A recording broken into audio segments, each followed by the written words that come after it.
Hi there, everyone. Scott and Lars back for another seasonal anime preview brought to you by Camille's Harem, a channel for novice authors by novice authors because writing is an adventure. It's more fun with friends, and sometimes, in order to get the creative juices flowing, you need to know what stories to look out for. And we have previewed a ton of the upcoming shows based on their manga.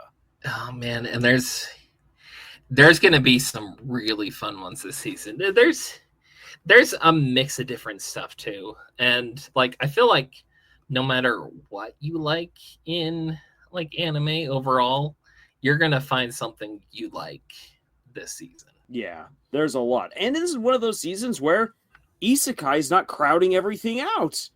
Well, We get variety. Yeah, there is plenty of isekai coming out, but like we also have a limited time limit. We don't want to like drag on, like look at every single one. So I only put one actual isekai into this, unless you want to count Gachiakuta as an isekai, which kind of is. Yeah, we could talk about that. Yeah, we could talk about it. Clevatess kind of fits into isekai a little bit, into like kind of this how isekais usually run, but it's not necessarily isekai itself. But yeah, there's some fun stuff. Yeah. Oh, I've got stuff to say about Clevatess when we get to that. I like Clevatess, but like we're not there yet. First, we need to start with our returning anime. Yeah. Which we've got a lot of really good stuff. Starting out with Dandadan. Oh yeah. We are going to be returning to our weekly reviews of Dandadan, starting with the episode that premieres actually this week. Nice. Is going to be wild and crazy. We're not going to spoil it for Scott what happens. Season 1 was already wild. Season 2 is going to take it to a whole other level.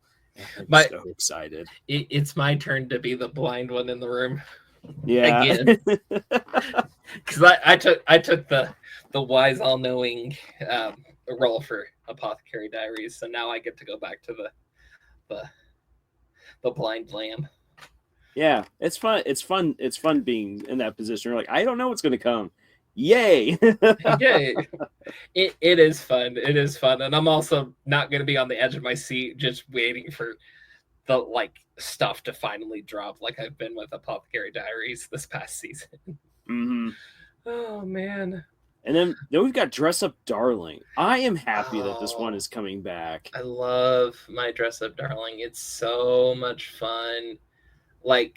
And I get that it's not for everybody. Some people aren't gonna like get it, but like the romance between the two of them, the manga, I love where the manga went. And my only like problem with it is I wish there were more. Yeah. I just want more because I love these characters. They're so much fun. Yeah, I personally hope that when the anime gets to the point where the manga ended, that they spin it off for like a few more episodes and just cover a few more things, because it's like the manga ended. There were questions I still had, but where we are currently in the story for my Dress Up Darling, it's just that there's just still yet more fun to be had, and I really like the cosplaying aspect that's brought in, where it's not just, oh, here's this thing so that way we can facilitate fan service.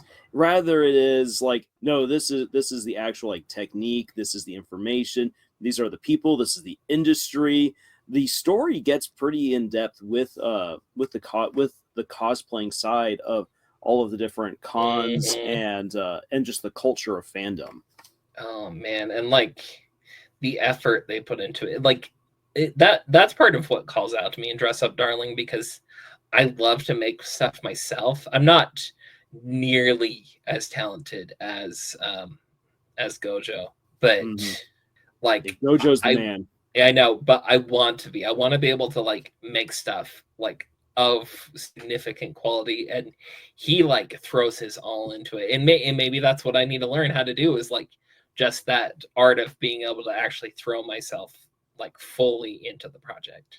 Yeah. Like I've been wanting to like come up with some big like over the top project that like I know is going to stretch me, but I'm going to learn so much from it. And in fact, later on this list, I might talk a little bit more about something I've been thinking of. But we'll get to that once we're there.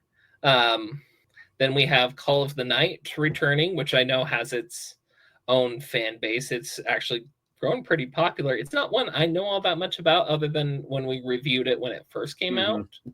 But I know it definitely has its own following. I remember trying to get into it, and it was kind of weird because like I'd read ahead in the manga, and there was kind of an addictive quality to it. But the moment that I set it down, it was weirdly enough, it was hard to go back. Right. And that translated on over to the anime, and so it just didn't click with me. But that does not mean that it isn't popular, nor that it's like, oh, it's got an awful story because Lars didn't like it. No, there's a lot of people who like Call of the Night. It's the reason why it's getting another season. Yeah, definitely so. Then we have one we have been really looking forward to coming out, and I'm so surprised it's taken this long. Is Rascal Does Not Dream of Santa Claus. Oh, really? Yeah, I'm not surprised at all. I'm surprised that it is getting another season. Oh, okay. Because Rascal just flew under the radar for so many people. Yeah, that's fair. The movie though, like, loved the movie. Oh, so good. But it's been a long time. I was still living at the place with Nyaight when I saw that movie, which means it's been a few years now. Let's see here. Nathan and I discussed the Rascal Doesn't Dream of Bunny Girl Senpai as one of the very first videos on this channel. Yeah. So that goes back 5-6 years. Yeah. And that was around the time that the movie came out. So yeah, it's been a while. I still remember going to Vegas to watch that on the big screen, and oh man, it was emotional, but like I love going into Vegas to watch anime movies like that because the fan base there, like, you feel it in the audience. Like, we went and watched the Konosuba movie there, and like it was like part of the fun, like, and that movie's insane, crazy, super goofy and fun, like all around. I really enjoyed it, but part of the fun was just everybody, you could feel and like hear everybody's reactions to everything that was happening, and it was just so much fun to be in that audience. So I'm excited to see where it goes with Rascal Does Not Dream of Santa Claus, and finally get a few answers, hopefully, to like some of the questions we've been having. Yeah, like regarding like the Seishun sickness. What is that called? It was like the teenage syndrome. Yeah, for those, so let's actually quickly just insert this in here, because again, like, this is a story that like flew under the radar for so many people. If you don't know what the Rascal series is, it is a really fantastic take on the troubles of being a teenager, but told from the perspective of people who are experiencing what would amount to curses, but they're not curses. It is string theory. They're living string theory. So the weirdest stuff is happening, which has a basis in actual science.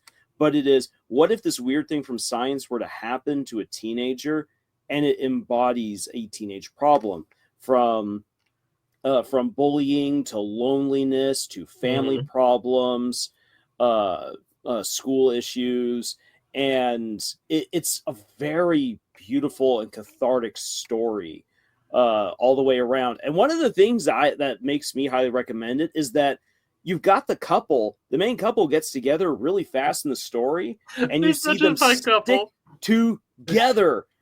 You almost never see that.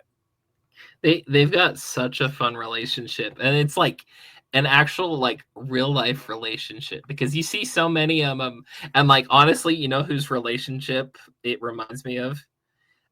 We have friends that we play D&D with. It reminds me of the relationship between JR and Danny. Yes. Oh my gosh, you're right. The girl, she fits Danny's like amused exasperation to a T, and it's so much fun. Oh dear. So yeah, and JR is blunt like Rascal. yep. So I'm really looking forward to that one. And then we've got another fan favorite. It's one of the goofiest isekai that's ever been released, and we're getting more Reborn as a vending machine, which I'm glad the story goes all out on that one. It's like, yeah, we're gonna take this seriously, but because of like the nature of the story, it's also gonna be nuts at the same time.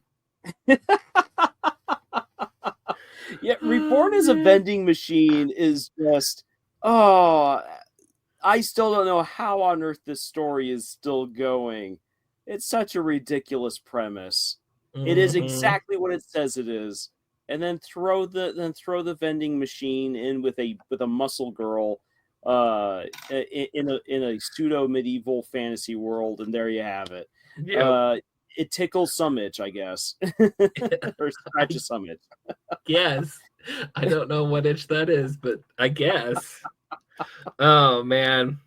All right, let's move on to our new stuff, because I think I mean, there's some great stuff returning, but the new stuff, like, there's some ground being broke here. And I think it's very, very good. Like, very well done. Yes. So we're going to start with one, and this is one that we've been talking about for a while now. This is one that, like, we've been obsessing over the manga, and it has built a full-on following here in the West already. I keep seeing like Instagram reels and TikToks and like posts on Reddit and all sorts of stuff all over this story. And the story is The Fragrant Flower Blooms with Dignity. And if guys, y'all, if you want a beautiful romance story, this is it. This is it. This is it. Like, this is S tier, SS tier romance. High school romance at its best, honestly. Oh my gosh. It's so healing. It's such a healing manga to read. Okay, so to quickly break it down, you've got two schools. This is a Romeo and Juliet setup. You've got the boisterous boys' school right next to the very high-end, very prim and proper girls' school. And the two schools are basically taught not to mix with each other, especially on the girls' side. However, one of the most popular and beautiful girls over at the girls' school has a crush on one of the most terrifying looking boys over at the boys' school, who is genuinely a really nice guy. He just looks like he's ready to rip your head off. And so the two of them meet over patisserie, and it just leads on this fantastic journey of learning how to open up and be honest. And it's beautiful. Like, it's a simple premise, but it's done magnificently. Oh, I love this story so much. And like, you've got this, like, at the outset, you're like, oh, it's kind of like an opposites attract story, but like, these two have so much in common, like, just like who they are as a people. Well, it's such a fun breath of fresh air compared to a lot of the romance stuff that's been made into anime within the past while. And I'm like the last one I can remember that like I really enjoyed that was specifically a romance was Ode Monogatari. And like, this one knocks that one like down the list. I mean, and I love that show, I do, but like, this one, like you said, double S tier at least. Yeah. And another thing, just to recommend this even further, the side cast is phenomenal. Rintaro's buddies are the coolest. Kaoruko's girlfriends are hilarious too. Yes, and, like, they are. They come into the situation like in like a more cautious way, but like once they actually like get a feel for like what the situation actually is, they're all in. And like some of the memes I've seen of like how these different people react to different stuff, it's so perfectly done. Like you can tell the fans are investing in this already. Mm-hmm. Oh my gosh, and the memes are so wholesome too. Like, yeah, this is the wholesomeness. If you need wholesomeness in your life, the fragrant flower blooms with dignity is the story. I fully agree. All right, let's move on to our next one. All right. Which is Gachiakuta, which this one has a very, I can see from like a mythological perspective, from like Japanese mythology and whatnot, where the idea of like the power system and everything going on here comes from. I love that it turns it into this like post-apocalyptic like kind of story. Like I'm thinking this is comparable to like Logan's Run kind of story, where like you've got a fall from grace into like basically hell, and like having to learn to survive, and like the power system is super unique and fun. The like enemies are entertaining at the same time. You have an interesting cast. I mean, I know it's going to turn into another like obsessive battle story, but like yes, the concept and the world building is fun enough. It like drags me along, it actually like pulls me into the story more than like any of the stuff from Soul and Leveling did. There. So my note for this story was, how much can one boy suffer? The answer is yes. This is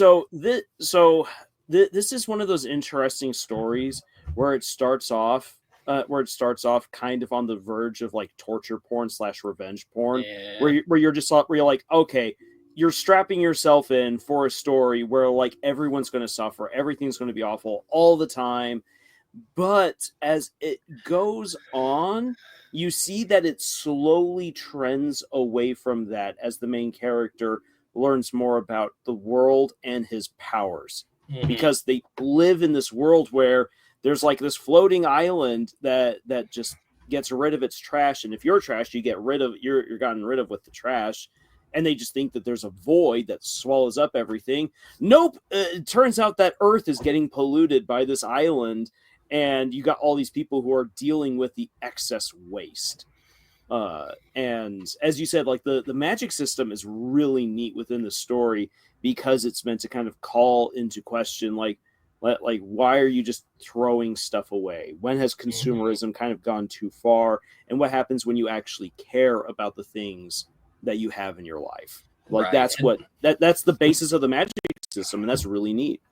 I really love the concept too of like, and this is the crafter in me speaking, not what I was hinting at earlier, but like I love the concept of taking old stuff and like stuff that's kind of falling apart and like giving it new life in some way, like repurposing it.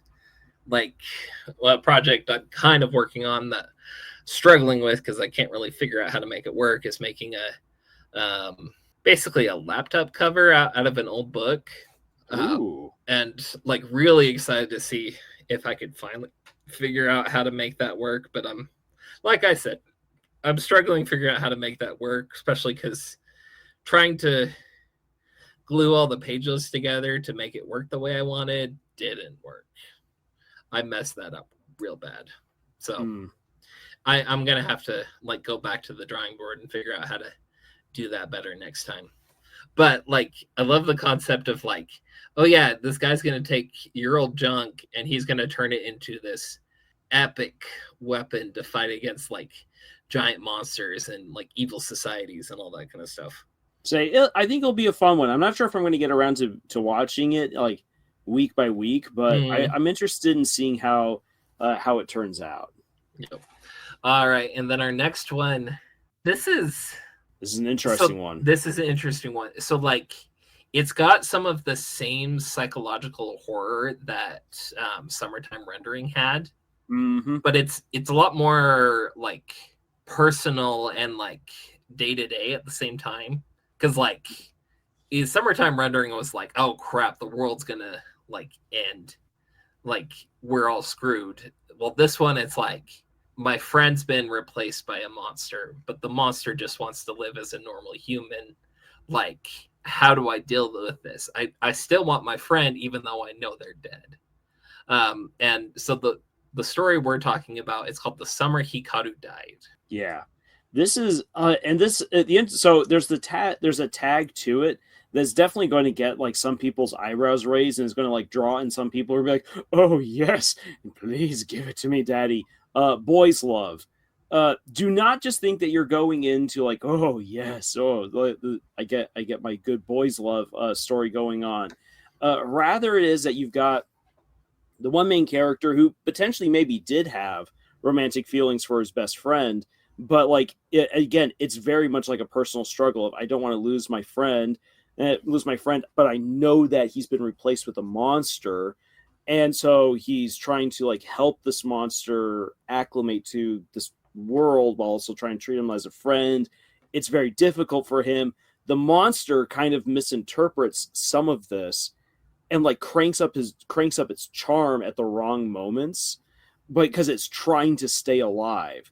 And there's also kind of a bit of a higurashi element to it as well, as this other evil or monstrosity, whatever it is closing in, and everyone's just slowly losing their mind even more as danger is coming in from all sides. Well, another one that reminds it's pretty intense. So like, yeah, the tag is there. It kind of does fit a little bit into that, but like, no, like I'm just saying, I'm bringing this up so that way you know what you're getting into. Because if you go in with a certain preconception of boys love, yay, or boys love, yuck, this is a very different story than what you're probably thinking. Well, and another one I think it like ties into, and I know has a huge like fan base is Parasite. Like it definitely brings a lot of that like horror element from Parasite as well into this story. So yeah, that'll be interesting. I don't think it's one I'm actually gonna look into. And it's not the tag you were talking about that's like scaring me away. It's just the kind of story I'm not all that interested in. Yeah, if we can't get you to watch to watch Higurashi, I don't expect that we could get you to watch The Summer Hikaru Died. Exactly. I don't want to get into Higurashi. It's not for me. And then we go on to Tougen Anki, which from the get-go, this is entirely contrived to be a battle story. Like the entire point of it, it's like, oh, we're gonna put these two different groups against each other, and we're gonna throw you into school where you're gonna learn how to fight, and you're gonna like, it doesn't matter how much effort they put into like trying to describe the like the descendants of Momotaro versus the like Oni or whatever. Like it's all contrived for the sake of creating battles in the first place. Like you're going to be fighting everybody, fighting everyone, fighting all the time. If even for a moment the pacing drops below like 80 miles per hour, it's time for another fight. What I wrote right here is there's a lot of interesting ideas here. There's a lot, but the story moves so fast that it's hard to care. I want to care about the main character. I want to care about his struggle. I want to be invested in this rivalry between these two groups. I want to know more about this crazy school, the demonic powers. Why does everyone's horns look different, other than to differentiate who these people are? None of that gets explored because it's next battle, next battle, next battle, next battle, next battle. And I had a shower thought about this one where I realized I think the mangaka read the moment in Bleach where Ichigo goes Vasto Lorde and gets that really cool makeover where like his hair goes all long, he grows out horns, and he becomes a demon. It's a really cool chapter, and it goes by really fast. The anime definitely took its time with that battle because it goes way too fast in the manga. And I feel like the mangaka for Tougen Anki is like, You know what? That went by way too fast. What if you could have Vasto Lorde Ichigo by chapter 2, and it just keeps going? That's what this feels like. Yeah. Oh man, and then moving on to the next one. So this is one of my all-time favorite isekai. And really? Reason why I threw it into this list is because it's a breath of fresh air in the isekai genre, and it partially because it's like not just a parody of a lot of like what's going on there. It like actually analyzes it and creates its own like very interesting, unique setting in the same sense. So this is called Apocalypse Bringer Mynoghra. And so you've got this guy who like he transfers over this other world, and suddenly he's got this magic game system, but it's not the standard game that we're so used to seeing in all these different isekai. He's basically running his own real-time strategy game, which includes like making units and like fighting people and like creating heroes to like help fight, and you get the idea. But like the further into the story you go, you find out he's not the only one isekai'd, but everybody who's been isekai'd has a different power system based off of a different kind of game. And so there is a character who like comes in later as like the Demon King from a classic Japanese RPG game. And like there's a lot of like it really looks into like what that would actually look like. In fact, there's one character in the more recent stuff that like her power system's entirely based around D&D, including having a DM like in that whole setup.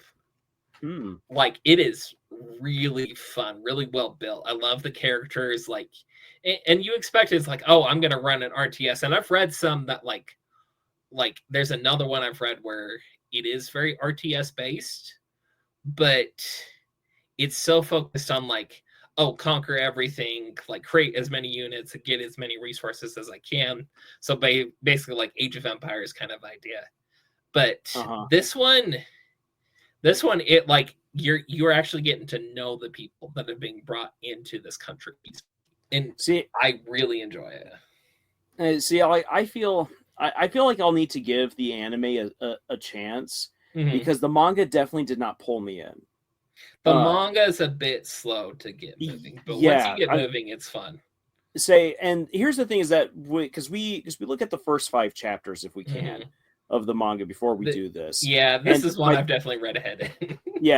By the end of chapter 5, something finally piques my interest. And that is the agreement, the alliance made between the main character and the elves. Right. And I was like, okay, we got something going on here. But yeah, my note for this was it's world building the story. Yeah, because it goes into going at the start. So much detail, and I'm like, you know what? Like, I'm a weirdo. Even though I rail against info dumps, I normally actually don't mind an info dump because I like getting information. But this was one instance where I'm like, the info dump just won't end. So I'm hoping that the anime makes that flow a little bit more, because what you're describing, Scott, sounds very interesting. I didn't get it in the first 5 chapters. So that's fair. And then on to one I had my doubts about, but actually I'm starting to like more now, because it's not what I expected it to be. Go ahead, Lars. I know you really like this one. The Mikadono sisters are easy to deal with, or Mikadono Sanshimai wa Angai Choroi. So Mikadono Sanshimai wa Angai Choroi. This is, I've actually already done a video about this. Saying which sister I believe is going to be the one who wins in the end. This is one of the best harem stories I have ever come across, and it's really, really good. There's some weirdness at the beginning because it is an absolute contrivance. It feels a bit contrived. You've got this boy who is the untalented son of Japan's most famous actress, going to a school that he does not belong at, and being taken care of by the Mikadono family that has 3 daughters who are all absolute prodigies. And so it's this absolute fish out of water scenario. And one of the things I like about this story is that even though it is billed right off the bat as a rom-com, it actually takes its time getting there. Because because the main character Yu is just like, I just want to belong somewhere. I just want to be loved by like a family. And I don't know you 3, but I wouldn't mind being part of your family if you just give me a chance. But because of how their father rules the roost, it is a toxic environment. Mm-hmm. And so Yu has to save the family situation before the romance even gets rolling. Right. And that's really cool. That gives the MC character, which in so many harem stories is a bland potato. Yeah. Well, what I really liked, and like I was even with just 5 chapters, it's another one of those situations where like, okay, I know I'm not gonna get all of what's like this manga is willing to dish out. But what really like surprised me was the amount of effort that was put into showing, like literally showing us like what the MC's relationship with his mother was like before she passed away. Because like it was very much like focused on, he's like, he may not be like talented in all these other ways like people expect him to be, but like he was there for his mother the entire way through, and which wasn't easy. Like somebody that's that talented, that's that obsessed and like focused on their work, like pulling them out of that situation and like having them go through an actual like family events, it's unfamiliar to them. Yeah. And so like it wasn't easy. It's like very, it's this very kind of heartbreaking, but like also pretty realistic, I think, way of showcasing is like, yeah, you've got somebody who's a prodigy, but like they're a prodigy at the one thing.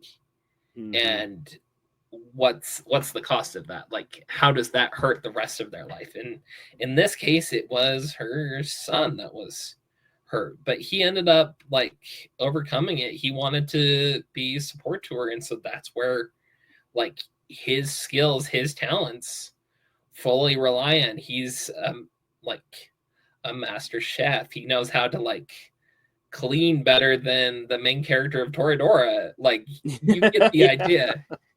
You get the idea. And he also develops a fair amount of other skills as the story goes on, which is neat. Like, it's neat to see again the MC of a harem story actually progress and develop as a character. Right now in the manga, he's taking a huge step forward in something that's like one of his biggest fears. And I mean, yeah, it's taken over 100 chapters for us to get there. But the neat thing is that like the progression up to that point is huge. And so when he gets to that point later on the manga, you're like, yes, oh, you good boy, finally. Nice. Yeah, I'm excited to see where this goes. This is one I'm thinking I'm gonna end up watching. I think I really will.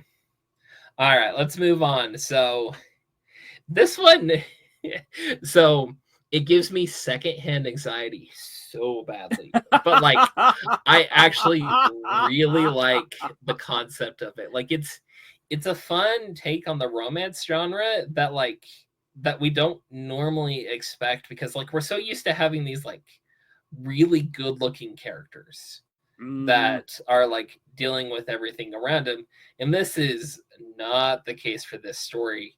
Nope. Because Busu ni Hanataba Wo, and so the actual like title for this is going to be April Showers Bring May Flowers, which, or I think another one, the one that fits better is like more of an actual like translation is A Bouquet for an Ugly Girl, because our main character, yeah, she's like on the outside, she's not the most like physically attractive person, but she's a wonderful person in and of her own right. And you've got this guy in her class that she's starting to get to know that starts to catch on to this, and he doesn't care about like what she looks like. But like in the meantime, we've got so many of these other characters coming in that like have their own stake in what's going on. Like you've got the really popular like pretty girl in class who wants to be with the guy, but like keeps failing at it every single time. You've got the jock who like somehow can see everything that's happening and is like trying to support everybody. And the jock is the coolest. The jock, like he's this like cool, quiet type guy, but like he sees through everything. So when like the pretty girl's trying to pull stuff and he's like, yeah, you're gonna regret that kind of idea. Mm-hmm. I actually really like this story. I'm excited it's getting an anime. Yeah. I'm happy for this one as well. Like when you said secondhand anxiety, I absolutely get that. There's a part early on in the story where she goes out with her parents to eat. Yeah. And she happens to be, and it's her birthday, and it happens to be at the exact same place that the guy is working at. And so he's like, "Oh my gosh, you're having a birthday. You should have told me." And like the parents are doing all the typical annoying parent stuff. And then the jock is there, and the jock is just like, "Hey, happy birthday." And then it's just and the girl's just dying inside because she's a teenager. She's a teenager stuck in an awkward situation. Mm-hmm. Of course she's going to feel this way. Even when other people are trying to be honestly supportive. And so it's a very relatable story. I'm hoping that it gets all the love and attention that was given to it in the manga. Because I feel like this could be not necessarily a sleeper rom-com, but I feel like it's going to be like one of those, much like the Fragrant Flower Blooms with Dignity. Mm-hmm. It's going to be one of those wholesome rom-coms that people are going to be all like, "Man, I'm so happy I watched this." Yeah. Yeah. And I really like how it's like very upfront about it too. Cause like, there was one not too long ago. It was long enough ago. Where it's like, you've got a girl in her same situation who like, because her favorite, like fictional character died, she like holds herself in her room until she like loses all the weight because she's not eating. And suddenly she's hot and everybody's after her. Oh, and like, which like that one's a comedy in its own right. It was kind of interesting, but like this one, it's very upfront. It's like very like realistic about what's going on here. Mm-hmm. I can't remember the name of that one. I'm sure somebody no magical weight loss here. Yeah, I'm sure somebody in the in the comments. Because like one of the big things is she's like super into yaoi in that one.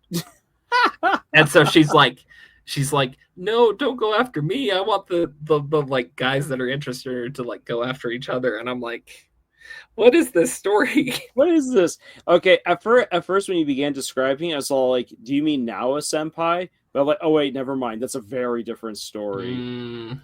Which I enjoy that one, and I hope that one day that one gets an anime. Yeah, adaptation. No, this one's had an anime for a little bit. I think only the one season though.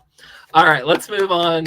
And literally, I kind of only put this in because it's my current obsession at the moment. But so there's this anime coming out called Ruri's Rocks, and it's an entire story about like the rock hounding hobby. Mm-hmm. And like it very much fits in the same genre as like Yudu Camp does, where like you've pretty much got an all-female cast and they're just going out and having fun adventures with each other. Yeah. But like you're also learning stuff along the way too. And like I just find it fun, especially because like I'm starting to like look into doing a lot of that myself. I've gotten really into rock tumbling recently, and that was part of what I was like hinting at earlier, is like I want to come up with like a really fun project that's involving like stuff I find outdoors that I can like tumble and then like either wire wrap or include into another project. And like I'm still in the like kind of dreaming phase of that, and I still haven't found all that many places to go out to that I can access in my vehicle, but like I'm so excited to get into that more. As a kid, I did a lot more rock collecting, and reading this manga kind of made me feel a little bit like a kid again. where I was just like, I stopped and I was thinking about like, oh, that time that I found that one geode, the time that my sister found that one fossil, and I was so jealous. The time that I thought I found gold, and it turned out to be pyrite, which is in the manga, and I'm like, I know how that feels. You're like, I found gold, and then someone's like, sorry, that's pyrite. And you're like, no, see, it's golden and it's shiny, and it's like, yeah, but can you mold it with your finger? How does it chip? That's pyrite. And you're like, come on. Well, I very much had the same experience because like as a kid, like I'd go up to my grandparents' place, and they live in this like place in western Utah that is surrounded by like amazing like places to find like gemstones, to find fossils and trilobites and like everything. And like, so there were a bunch of times we went out and just found stuff. Like I remember going out to this one spot. I think I remember them calling it Topaz Mountain. Oh yeah, Topaz Mountain. Yeah. And we literally went out and like I had a little plastic cup and I filled it with these tiny little crystals that I just found on the ground. And like I had a whole cup that I filled with all these tiny little crystals. And I had so much fun that day. I was so excited. Then I remember going out and like finding trilobites. Like had a blast. And I'm like really getting back into that at the moment. Yeah, and that's coming back to Ruri's Rocks. Like this is just a fun story of the enthusiasm of going out, digging for gems, digging for gold. You've got different people kind of going out looking for different things, but it's the same hobby. And one of the things that's very realistic is like, so how much can you carry back? I want to carry back all of it. You can't. You can't. You can never. Oh man, it's so much fun. I've still got like in front of my parents' place, there's a few very large rocks that are just filled with fossils that I remember getting from out in the West Desert. Oh, good memories, good times. Oh yeah. And then let's move on to let's see if I can actually pronounce this word. Clevatess. All right, Clevatess. Okay, so let me quickly roll out what we get in the first 5 chapters of my thoughts. So you have one of the 4 great monster kings getting attacked by they are told they are humans, but they don't look like your typical human. And then you find out there's various ethnicities of humans, which is cool. I definitely like that world building element. And Clevatess is all like, well, that's like, well, the law of the jungle states I should just wipe you all out because you are the weaker ones. I'm the stronger one. So he goes and he annihilates an entire city, kills the king, and as he's leaving this crushed woman in the rubble, is all like, please take this child, it's innocent. And she manages to convince him to take the child, and he's like, I can't rear a kid. I'm a monster. Okay, I'm going to resurrect one of the dead heroes I have, like just hanging around, and make her take care of the child. Yep. The thing is this, as like I feel like I should have been hooked way more on this. I ended up not being hooked on it, and I'll say this, and like this, I think is going to differentiate. Like this is going to differ from person to person. I feel like this is a story where you have to really be all like, I am on board with this particular character real quick, or you might lose interest. Yeah. And I feel, and I think Clevatess as a character just didn't resound with me. I wasn't very interested in him. I was definitely interested in the overall world building, but not with him. And this is one of those instances where it's like the world building does not a great story make. It could be a very great story. I just wasn't hooked because of the main character. Yeah.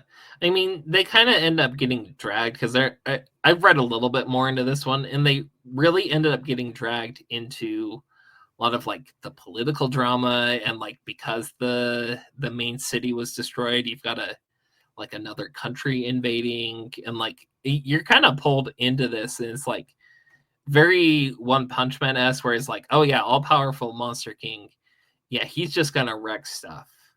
And so it's not as much about like when he wrecks stuff, it's what builds up to him finally deciding, now I'm going to destroy the enemy.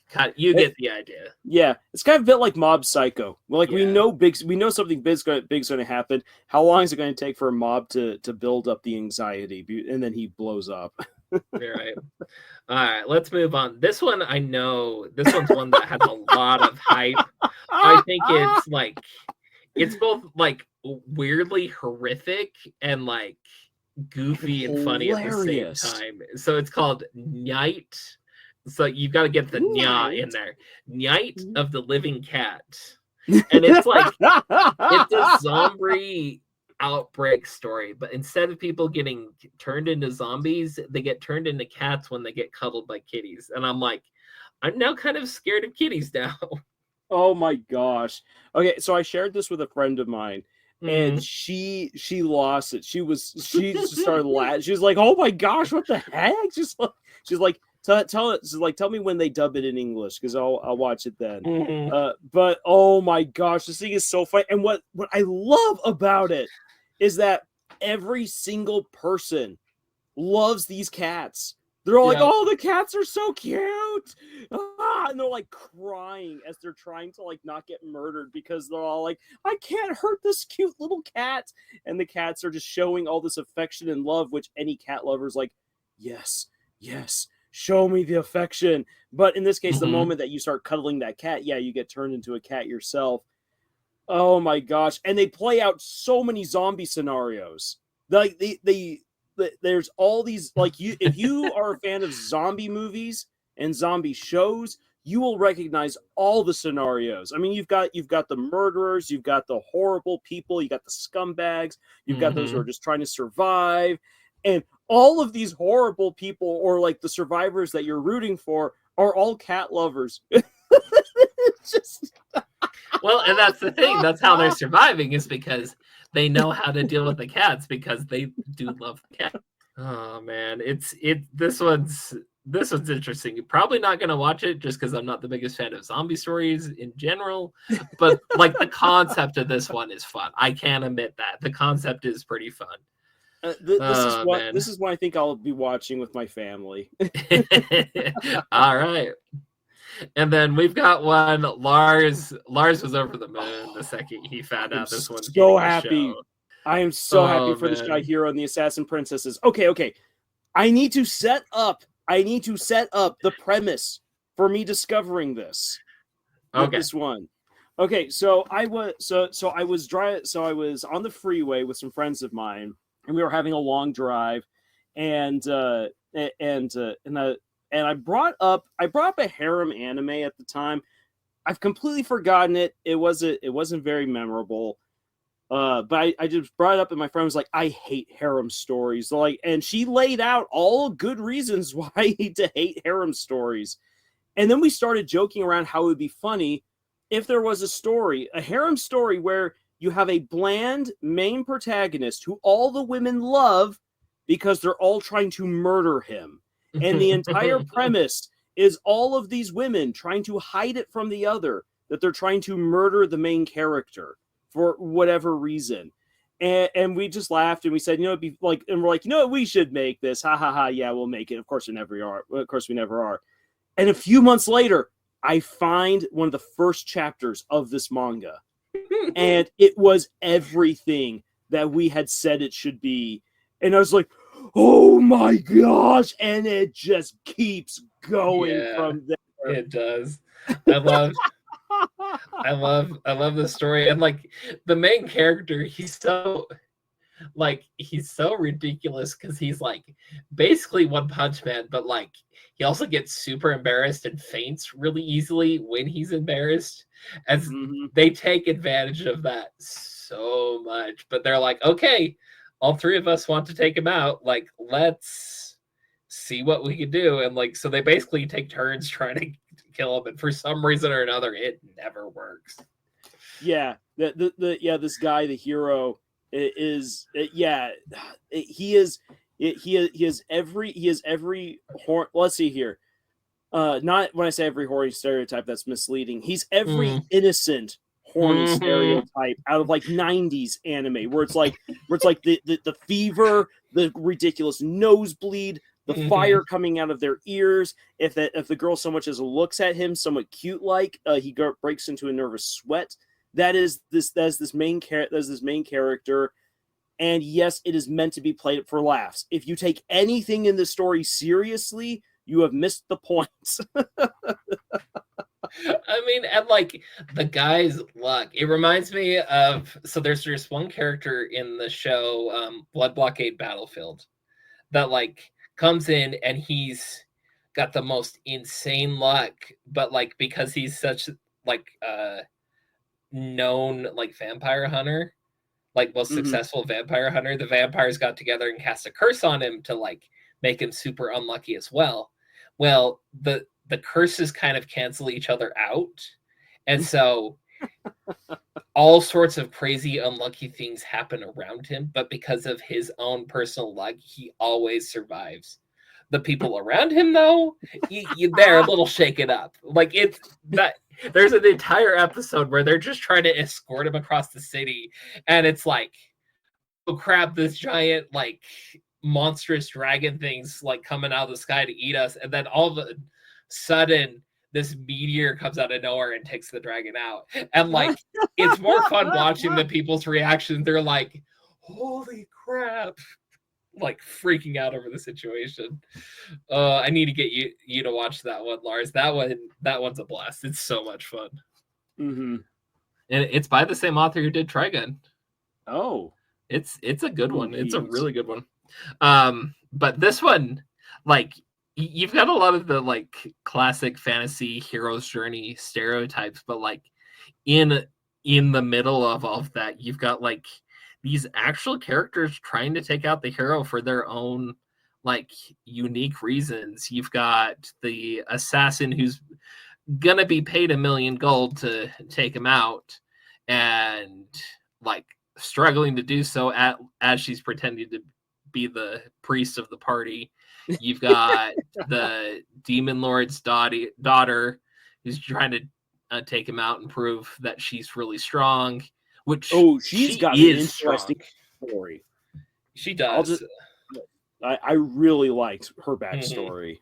And then you've got the seductress, the dominatrix who wants to like bend him to her will, and like all of them find out very quickly he's not easy to take out in conventional means, so they have to start getting creative with it, which is so much fun.